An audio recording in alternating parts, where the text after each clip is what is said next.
बिस्मिल्लाहिर्रहमानिर्रहीम। Dear student, अस्सलाम वालेकुम। जी स्टूडेंट, हम 9.2 कर रहे थे। फर्स्ट 2 क्वेश्चन हमने कर लिए थे। क्वेश्चन नंबर 3 हम स्टार्ट कर रहे हैं। देखें, क्वेश्चन नंबर 3 एक दफ़ा पढ़ लेते हैं हम। Two triangles A B C and D E F are similar and A B over D E equal है B C over E F equal है C A over F D. दो triangles given है हमारे पास, ए B सी है और एक D E F है। इसके अलावा हमें उसने ये भी इनकी रेशोज़ खुद ही बता दी हैं कि ये इक्वल टू 2 हैं। एक और वैल्यूज़ भी उसने गिवन दी हुई है। इफ़ ए बी की लेंथ उसने 6 सेंटीमीटर गिवन दे दी है, बी सी की वैल्यू 8 सेंटीमीटर है एंड सी ए की वैल्यू 4 सेंटीमीटर है। Find the length of sides of triangle D E F. अब देखें, इसमें जो ट्राइंगल ए बी सी है उसकी वैल्यूज़ उसने गिवन दे दी हैं। जो ट्राइंगल ए बी सी है उसकी वैल्यूज़ गिवन है। ए बी की वैल्यू 6 सेंटीमीटर है, बी सी की 8 सेंटीमीटर है और सी ए की 4 सेंटीमीटर है। तो हमने जस्ट क्या करना है, बहुत ही ईजी क्वेश्चन है। ऐसे लग रहा है देखने में कि बहुत टफ होगा, मुश्किल होगा, लेकिन बहुत ईजी है। देखें, जो आपके पास गिवन है वो लिख लें। गिवन हमारे पास क्या क्या गिवन था, A B over D E, ये इक्वल है B C over E F, this is equal to C A over F D. हमारे पास देखें, मैथमेटिक्स में जब भी हम करते हैं, जब तीन वैल्यूज़ किसी कांस्टेंट के इक्वल हो तो हम क्या करते हैं, हर वैल्यू को उसके कांस्टेंट के इक्वल लिख सकते हैं हम। ठीक है जी। सो हम A B over D E, इसको भी 2 के इक्वल लिख लेंगे। B C over E F, इसको भी 2 के इक्वल लिख लेंगे। और C A over F D, इसको भी 2 के इक्वल लिख लेंगे। अब आप ये देखें हमारे पास कौन सी वैल्यूज़ गिवन है वो पुट कर दें आप। क्वेश्चन में आप देखें, ए बी की वैल्यू गिवन है। ए बी 6 सेंटीमीटर के इक्वल है, तो ए बी की जगह 6 आ गया इधर, over D E equal to 2। अब हमने डी ई फाइंड करना है, तो आप क्रॉस मल्टीप्लाई कर लें, 2 इधर डिवाइड कर दें और डी ई इस तरफ ले जाएं। सो हमारे पास डी ई का आंसर आ गया। 6 को 2 से डिवाइड करेंगे तो हमारे पास ये 3 एक आंसर आ जाएगा। और यूनिट देखें, क्वेश्चन में सेंटीमीटर है तो इसके साथ भी आप सेंटीमीटर लगा दें।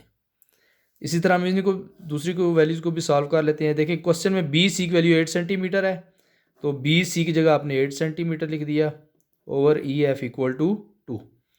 अब फिर अगेन वही क्रॉस मल्टीप्लाई करेंगे, 2 इधर डिवाइड हो जाएगा, इधर ई एफ आ रहेगा। तो ई एफ हमेशा जो वैल्यू फाइंड करते हैं हम लेफ्ट साइड पे लिख लेते हैं, 2 4 ज़ार 8 सेंटीमीटर। देखें जी, 2 वैल्यू हमारे पास आ गई हैं।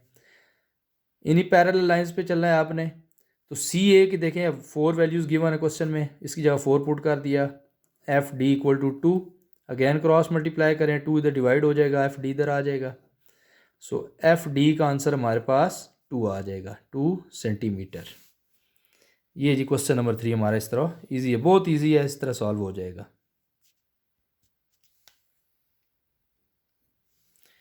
जी स्टूडेंट, नेक्स्ट क्वेश्चन है 4 हमारे पास 9.2 का। देखें, ये भी बज़ाहिर देखने में बहुत मुश्किल लग रहा है लेकिन बहुत ही आसान है।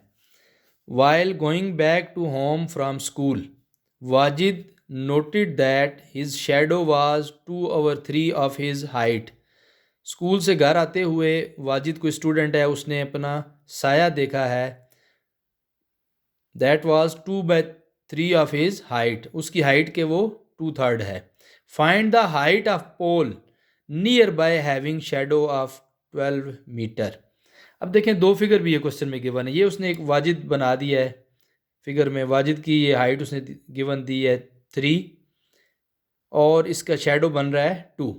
ठीक है जी। फिर एक पोल उसने बना दिया है। अब इसके करीब ही कहता है जी एक पोल है, उस पोल की हाइट आप फाइंड करें मीटर्स में, और इसका शेडो कितना बन रहा है 12 मीटर। तो देखें, ये भी 2 फिगर्स हैं और नज़र आ रहा है हमें, देखने का आइडिया भी है और बज़ाहिर नज़र भी आ रहा है कि ये दोनों फिगर सिमिलर फिगर हैं। तो आप स्टार्ट ऐसे ही लेंगे, as given figures are similar, as given figures are similar. So आपने प्रॉपर्टीज़ पढ़ी हुई हैं, जब फिगर सिमिलर हो जाए तो क्या होता है, ratio of corresponding sides are equal. So ratio of corresponding sides are equal. तो इसका मतलब है हम इनकी रेशियोज को इक्वल लिख सकते हैं। अब देखें, ये हमने हाइट फाइंड करनी है, इस पोल की हाइट फाइंड करनी है। तो आप लिख लें हाइट ऑफ पोल। इसकी देखें, अब ये जो हाइट होगी इसकी रेशियो हम किससे लेंगे, इस 3 से। दिस इज इक्वल टू, अब इस टावर का जो शेडो है वो कितना है, देखें, सॉरी जो पोल है उसका शेडो है 12, उसकी हम रेशियो ले लेंगे 2 से। ठीक है, अब यहाँ से हमने हाइट ऑफ पोल फाइंड करनी है। सो ये हाइट ऑफ पोल इक्वल आ जाएगा, ये 3 डिवाइड हो रहा है राइट साइड पे, जब आप इसको लेके जाएंगे तो ये 12 के साथ मल्टीप्लाई हो जाएगा डिवाइडेड बाय 2। तो 12 को 3 से मल्टीप्लाई कर लें आप और 2 से डिवाइड कर लें, या 2 6 आर 12, 6 3 आर 18 मीटर। ये आपके पास आ गया हाइट, ये आपके पास एक आंसर आ गया। बहुत ही इजी था, सिंपल। हमने देखा कि 2 फिगर्स गिवन है हमें, दोनों सिमिलर फिगर्स हैं। जब दोनों फिगर्स सिमिलर हैं तो ratio of corresponding sides are equal हो जाएंगी। तो इसका मतलब क्या होता है कि जब आपने ये पोल की हाइट है इसको वाजिद की हाइट के साथ रेशियो ले लेनी है, और जो इसका शेडो है उसको वाजिद की शेडो के साथ इसने आपने रेशियो ले ली और इक्वल रख लिया। जब आपने इक्वल रखा तो वहाँ से आपने हाइट फाइंड करनी थी, 3 डिवाइड हो रहा था, उधर जाके मल्टीप्लाई कर लिया, 2 को 12 से कैंसिल कर दिया और मल्टीप्लाई कर ली। जी नेक्स्ट क्वेश्चन, क्वेश्चन नंबर 5 है 9.2 का। ये भी बहुत आसान है। Find the length of the larger rope of the hanging bridge where X equal है वाई के। अब देखें, 2 उसने आपको फिगर्स दिए हैं, ये भी दोनों सिमिलर फिगर्स हैं। एक जो ये लार्जर रोप है आपकी, इसको उसने ऊपर नाम भी रख दिया रोप, और ये जो स्मॉल रोप है ये 10 मीटर है। इस फिगर की जो हाइट है वो 4 मीटर है, इसका जो ये बेस है ये 8 मीटर है, इस तरफ 12 है और इधर 6 मीटर है। ये दोनों उसने कहा है कि ये इक्वल है। अब देखें, बहुत ही ईजी है ये भी, सोल्यूशन हम स्टार्ट कर लेते हैं। देखें, ये दोनों फिगर्स क्या हैं, सिमिलर हैं, तो आप इसमें भी स्टार्ट ऐसे करेंगे, as given figures are similar. Figures जो हैं वो क्या हैं, सिमिलर हैं। So ratio of corresponding sides are equal.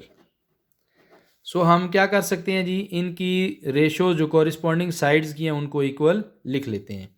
देखें, ये जो रोप है हमने वो लिखनी है जिसमें हमारी आंसर जल्दी आ जाए, सारी इक्वल लिखने की ज़रूरत नहीं है। देखें, हमें ये इसकी लेंथ चाहिए आपको, ठीक है जी, लार्जर रोप है, इसकी लेंथ चाहिए, तो आप लिखेंगे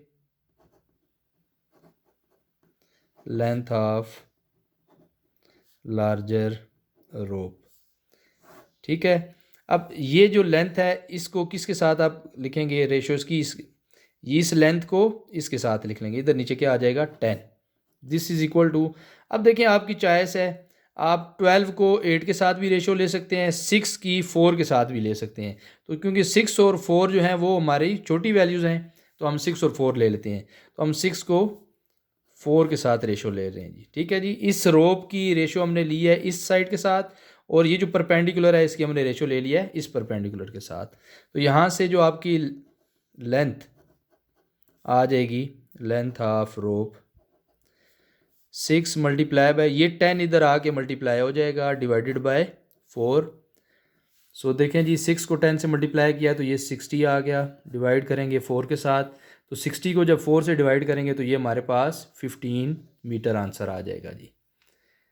ये हमारा आंसर आ गया 15 मीटर।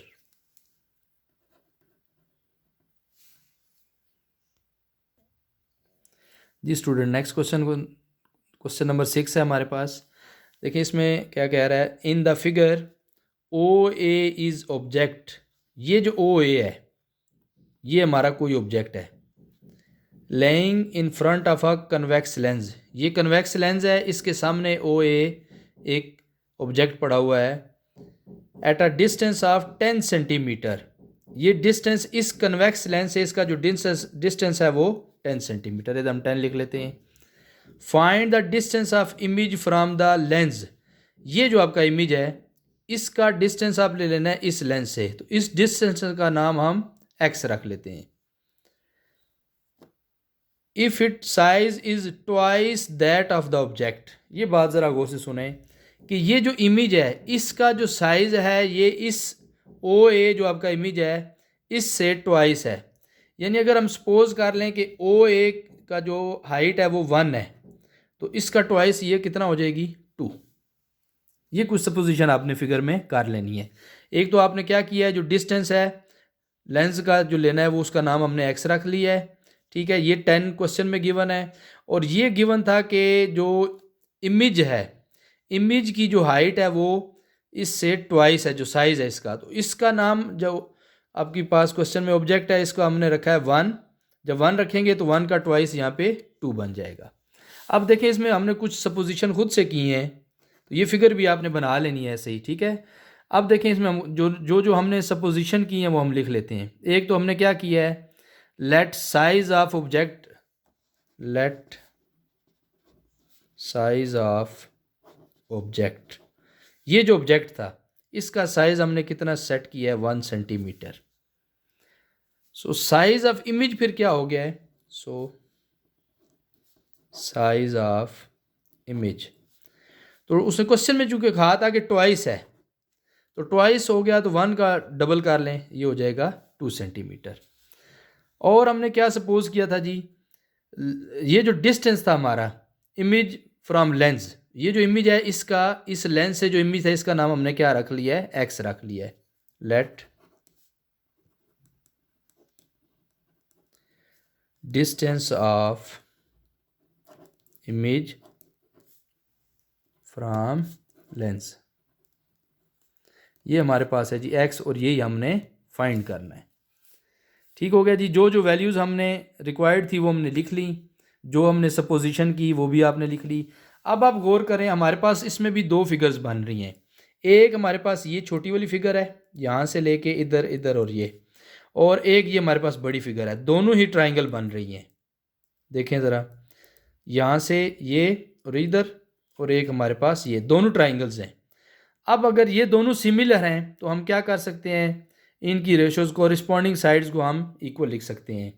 तो ये जो साइड है हमारे पास, ये जो, इसको हम किसके इक्वल लिख सकते हैं, 10 के, यानी x की रेशो लेंगे 10 से, 1 की रेशो लेंगे 2 से, ठीक है। ये गिवन है हमारे पास है, तो आप यहाँ पे मेंशन भी कर दें एज गिवन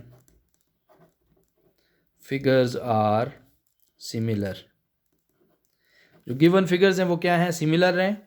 सो जब फिगर्स क्या हों, सिमिलर हों, तो हम क्या लिखते हैं, so ratio of corresponding sides are equal. So हम इनकी रेशोज़ को क्या कर सकते हैं, इक्वल लिख सकते हैं। तो देखें जी हमारे पास क्या क्या रेशो बन रही हैं। ये जो x है, जो भी हमने फाइंड करना होता है वो हम लेफ़्ट साइड पे लिख लेते हैं। तो x की रेशो हम किससे लेंगे, 10 से, x डिवाइडेड बाय 10 इक्वल, और चूंकि ये हमने x रखा है तो इसी की जो साथ है वो भी ऊपर आ जाएगा, 2 डिवाइडेड बाय 1। x की हमने रेशो ले ली 10 के साथ, 2 की रेशो ले ली 1 के साथ। अगर ये ट्राइंगल पे आप देखें तो ये बेस है, इधर ये बेस है, इसका ये परपेंडिकुलर है, इसका ये परपेंडिकुलर है। तो बेस की रेशो ले ली आपने बेस के साथ, परपेंडिकुलर की रेशो ले ली परपेंडिकुलर के साथ। यहाँ से x फाइंड करना है आपने, बहुत ही आसान है। 10 डिवाइड हो रहा था, इधर आके मल्टीप्लाई हो रहा है, डिवाइडेड बाय 1। 1 जब भी डिवाइड करते हैं तो वैल्यूज़ सेम ही रहती हैं, जस्ट 10 2s आर 20। तो यूनिट क्वेश्चन में देखें सेंटीमीटर गिवन है, तो इसके साथ भी आप सेंटीमीटर लगा दें, तो ये आपका आ जाएगा आंसर। अब देखें x हमने फाइंड कर लिया, और यही क्वेश्चन में था कि distance of image from lens, उसका नाम हमने x रखा हुआ था, और ये इसका आंसर आ गया है 20 सेंटीमीटर। जी नेक्स्ट क्वेश्चन नंबर 7 है हमारे पास। देखें इसमें क्या कह रहा है, in the figure N electricity tower, ये एक टावर गिवन है, is seen through the telescope, इसको टेलीस्कोप से देखा जा रहा है। फाइंड हाइट ऑफ टावर, ये जो हाइट है इसे हमने फाइंड करना है। If height of its image, इसका जो इमेज है वो 0.5 मीटर है। ठीक है जी, ये कुछ वैल्यू जो हैं वो क्वेश्चन में गिवन है हमारे पास जी। अब आप ये देखें कि ये जो फिगर्स है इसमें ये टावर की हाइट है और ये इसका शेडो है और ये लेंथ भी हमें गिवन है। अब गौर करें तो यहाँ से लेके ये बड़ी ट्रायंगल एक बन रही है और इस तरफ हमारी ये छोटी ट्रायंगल बन रही है। ये वाली छोटी ट्रायंगल है और ये वाली बड़ी ट्रायंगल है। दोनों ही ट्रायंगल हैं, दोनों फिर सिमिलर हैं। क्या वजह सिमिलर है? दोनों का साइज़ तो डिफरेंट है, शेप एक जैसी है। दोनों ही ट्रायंगल्स हैं, दोनों ही राइट एंगल ट्रायंगल्स हैं, तो ये सिमिलर फिगर्स हैं। तो जब आपने सॉल्यूशन स्टार्ट करना है आपने लिख लेना है as given figures are similar. दोनों जो ट्राइंगल्स गिवन है वो क्या हैं? फिगर्स जो हैं वो सिमिलर हैं। तो जब फिगर सिमिलर होती हैं तो हम क्या लिखते हैं? So ratio of corresponding sides are equal. So हम इनकी कॉरिस्पॉन्डिंग साइड्स की जो रेशो है वो इक्वल लिख सकते हैं। देखिए हम क्या करते हैं, टावर की हाइट की रेशो किससे लेंगे? इसके इमेज की हाइट से। हाइट ऑफ टावर, इसका हम ले लेंगे, इसकी इमेज कितना आ रहा है? 0.5 से। दिस इज इक्वल टू, इस टावर का जो शेडो बन रहा है वो है 100, इसको हम डिवाइड कर लेंगे 5 से। ठीक है जी, उम्मीद है आपको इंशाल्लाह समझ आ रही होगी। कोई बात पूछनी हो तो आप कमेंट सेक्शन में पूछ भी सकते हैं। ये हमने क्या किया है, इस टावर की हाइट की रेशो ली है इसके साथ, क्योंकि ये भी परपेंडिकुलर है, इस फिगर में ये परपेंडिकुलर है, और इस बेस की रेशो ले ली है इसके साथ। यहाँ से हमने हाइट ऑफ टावर निकालनी है। टावर मैंने जस्ट टावर लिख लिया, आपने पूरा लिख लेना height of tower. 100 multiply by 0.5 divided by 5। सो हमारे पास ये हाइट आ जाएगी, हाइट ऑफ टावर। देखिए 100 को 0.5 से मल्टीप्लाई करेंगे और 5 से डिवाइड कर देंगे तो ये हमारे पास 10 मीटर एक आंसर आ जाएगा जी। ये हमारे पास आंसर आ गया है। जो हाइट थी वो टावर की 10 मीटर थी। क्वेश्चन में देखें तो ये हमारे पास मीटर्स में यूनिट दी गई है, तो हमने इसके साथ भी मीटर लगा दिया है।